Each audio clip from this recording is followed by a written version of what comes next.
शं वरुणः शन्नो भवत्पर्यमा शन्न इन्द्रो बृहस्पतिः शन्नो विष्णुरुक्रमः ॐ शान्ति शान्ति शान्तिः।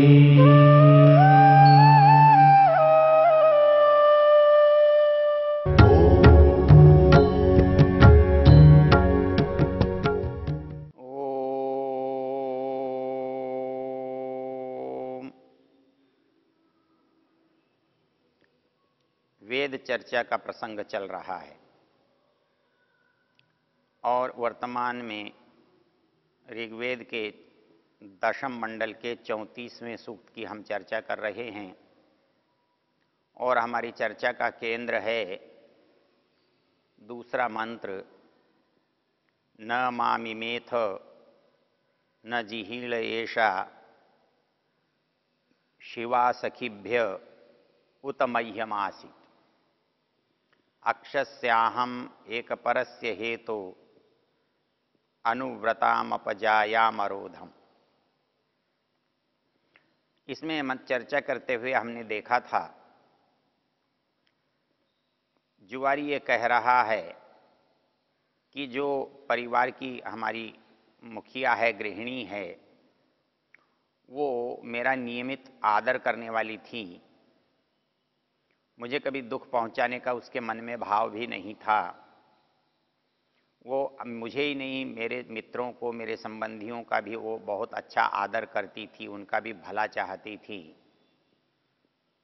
लेकिन मैंने एक अपराध के कारण से, एक अपनी गलती के कारण से उसे अपना अविरोधी बना लिया। वो उसकी अच्छाई की चर्चा करते हुए यहाँ एक शब्द प्रयोग कर रहा है, अनुव्रताम अपजायाम अरोधम। कहता है मेरी जाया कैसी थी, जो अनुव्रता थी, अर्थात मेरे जो व्रत हैं, मेरे जो नियम हैं, उनका अनुगमन करने वाली थी, मेरे विचारों के पीछे जो चलती थी, मेरे विचारों को जो स्वीकार करती थी।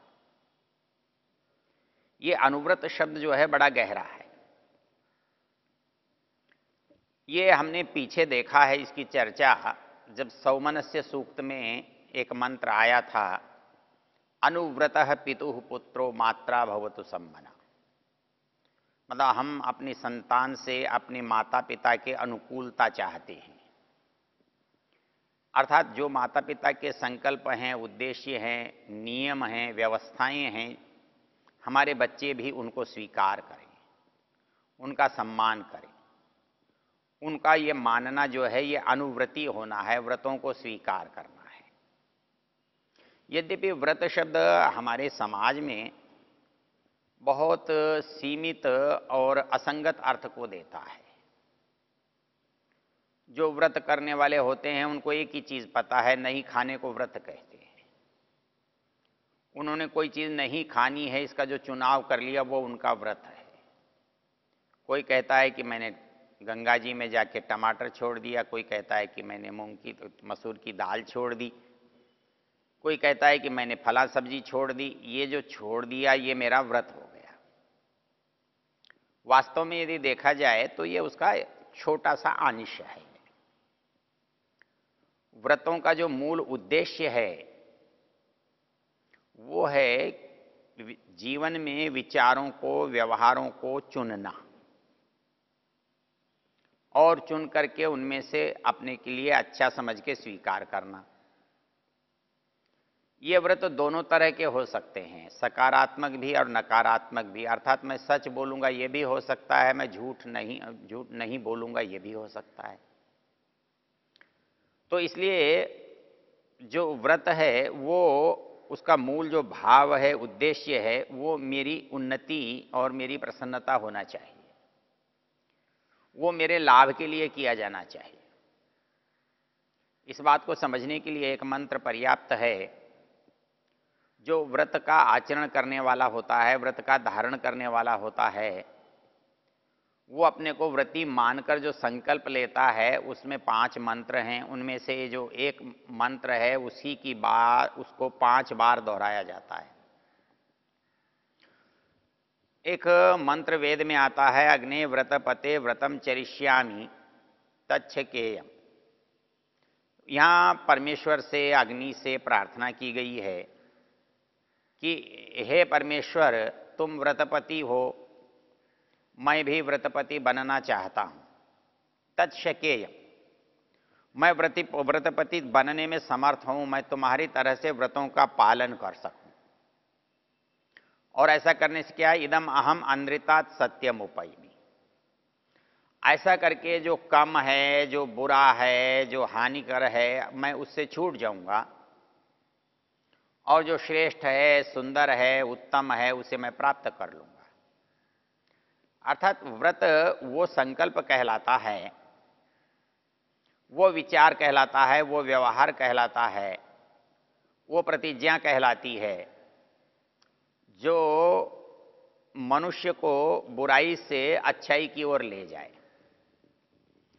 जिस विचार को धारण करने से, जिस व्यवस्था को मानने से, जिस नियम का पालन करने से मनुष्य से बुराई तो दूर होती हो और अच्छाई निकट आती हो, अच्छाई का पालन होता हो, तो वो चीज व्रत कहलाती है।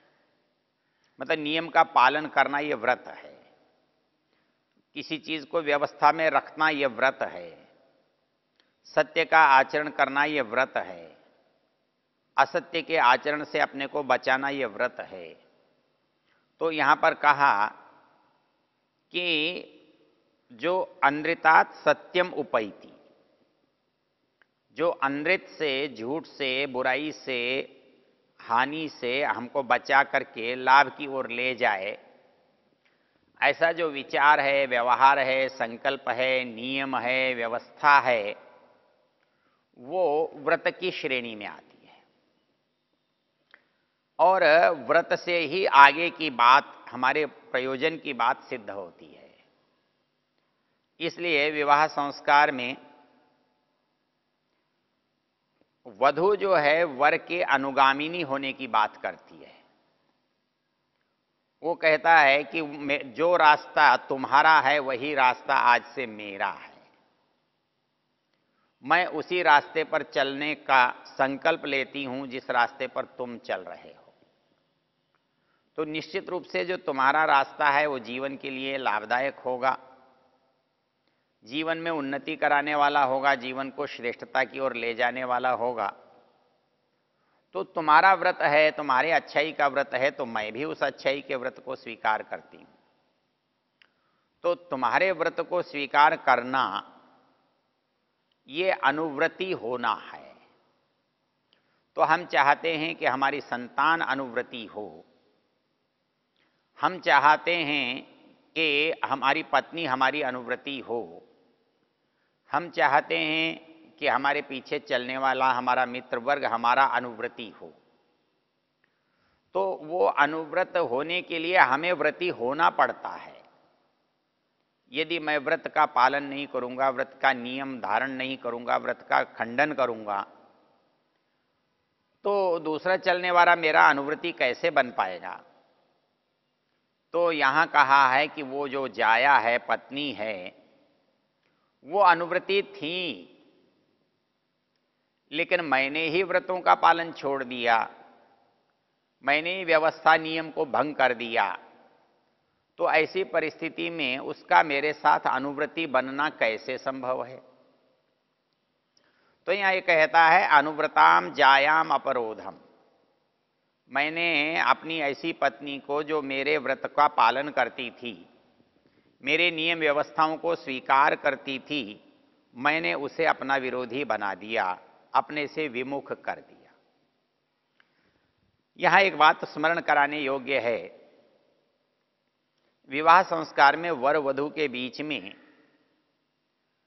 पुरोहित एक संकल्प कराता है और वो मंत्र पढ़ता है। वो मंत्र ब्रह्मचर्य आश्रम में आचार्य और ब्रह्मचारी के बीच में पढ़ा जाता है। वही मंत्र इस विवाह संस्कार में वर और वधू के बीच में पढ़ा जाता है। वर वधू एक दूसरे के हृदय पर हाथ रखकर दोनों इस मंत्र को पढ़ते हैं।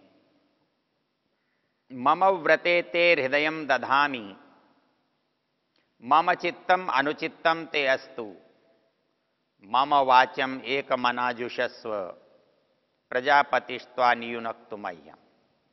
इस मंत्र में जो प्रजापति शब्द है, वेदारंभ संस्कार में वहां बृहस्पति है।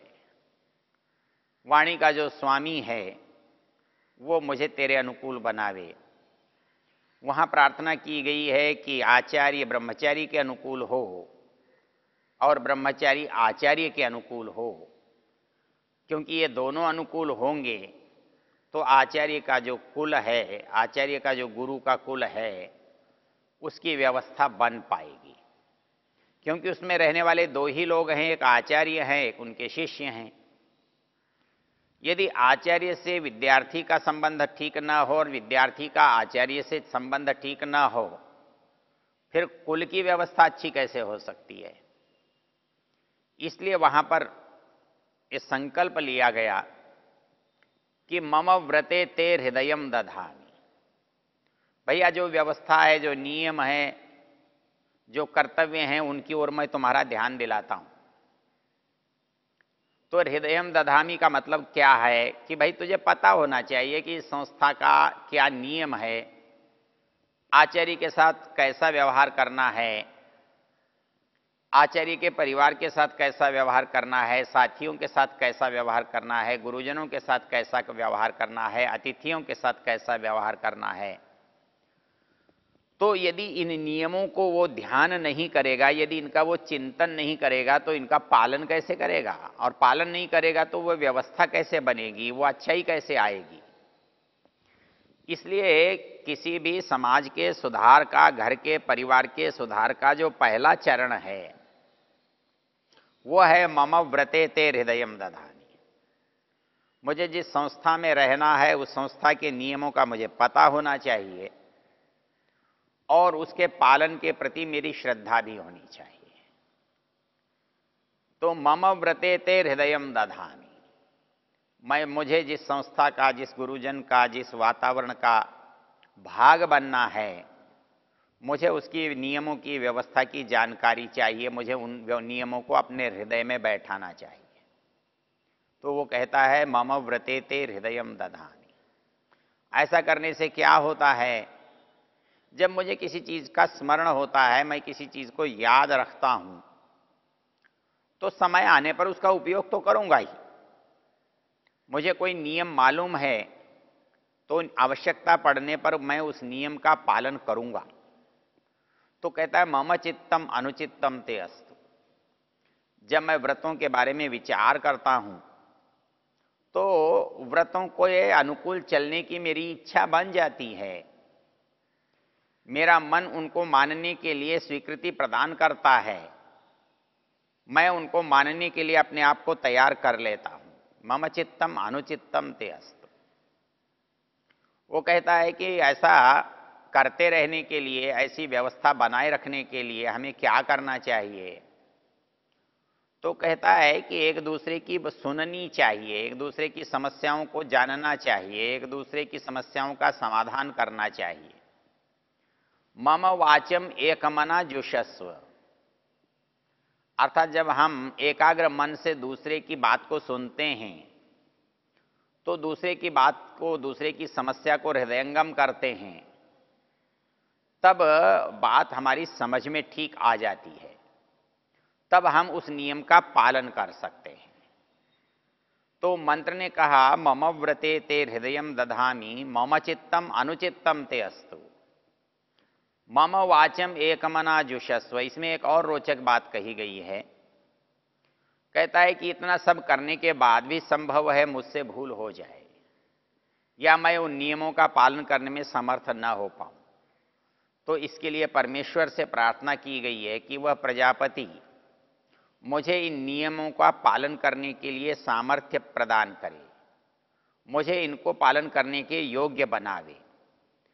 तो जिस संकल्प को व्यक्ति ने विवाह के संस्कार में स्वीकार किया था, जिन व्रतों को पालन करने का जिसने संकल्प लिया था, प्रतिज्ञा की थी, और इसी आधार पर उसकी होने वाली पत्नी ने, वधू ने अनुव्रती बनने की प्रतिज्ञा दोहराई थी, वो अनुव्रती बनी थी, लेकिन उसका अनुव्रती बनना क्यों किसी को मजबूरी में बदलना पड़ा?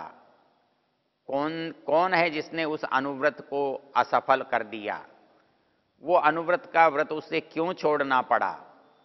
तो इसके लिए मंत्र कह रहा है, अनुव्रताम अपजाया मरोधम, अर्थात जो व्रतों का पालन करने वाली जो मेरी गृहिणी थी, मेरी धर्मपत्नी थी, वो भी आज मुझसे विमुख हो गई है। वो मेरा उस आदर नहीं करती है, बल्कि अनादर करती है। वो मेरे मित्रों को मेरे साथ देखना पसंद नहीं करती है।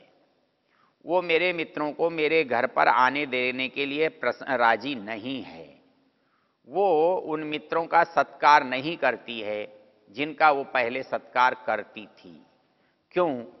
क्योंकि इस कार्य के करने से जो सबसे बड़ा अंतर हमारे व्यवहार में आता है कि हम अपने केवल ऐच्छिक लाभ के लिए, जो अभी घटित भी नहीं हुआ है, जो अभी मिलेगा या नहीं मिलेगा उसका पता नहीं है, ऐसे लाभ के लिए वर्तमान का नाश कर देते हैं। हमारा जो अच्छा परिवार, जो सुखद है, जो नियमित है, जो व्यवस्थित है, जो अनुकूल है, उसमें बाधा पैदा कर देते हैं और हमारे सारे सदस्य एक दूसरे के विरोध में चलने लगते हैं, एक दूसरे के प्रति उपेक्षा का व्यवहार करते हैं, एक दूसरे से दुखी होते हैं, एक दूसरे का अनादर करते हैं, एक दूसरे को पसंद नहीं करते हैं। तो इस मंत्र में जो बात कही गई वो हमारे एक व्यवहार से होने वाला जो परिणाम है, और हमारे परिवार में जो एक मुख्य महिला है उसमें क्या क्या अंतर आता है, और वो पहले क्या नहीं करती थी और अब क्या करती है, इस बात की चर्चा इन बिंदुओं में की गई है। वो न मामिमेथ न जिहिल येषा शिवा सखीभ्य उत मह्यमासित, वो ऐसी थी। वो अनादर नहीं करती थी, वो दुखी नहीं करती थी, वो मित्रों के साथ, संबंधियों के साथ अच्छी तरह से प्रस्तुत होती थी। लेकिन आज क्या हुआ? तो कहता है, अक्षस्याहम एक परस्य हेतु अनुव्रताम अपजाया मरोधम। कहता है कि और कोई दूसरी बुराई मेरे पास नहीं है, केवल मैंने एक बुराई के कारण से, एक जुए के कारण से मैंने अपने परिवार में जो विघटन पैदा कर दिया है, जो एक दूसरे के अंदर विरोध और अव्यवस्था को जन्म दे दिया है, उसका जो परिणाम है वो मेरे सामने आता है। वो कहता है स्वयं, अनुव्रताम अपजाया मरोधम, मैंने अपनी अनुव्रत रहने वाली पत्नी को अपने से विमुख कर दिया है। ओ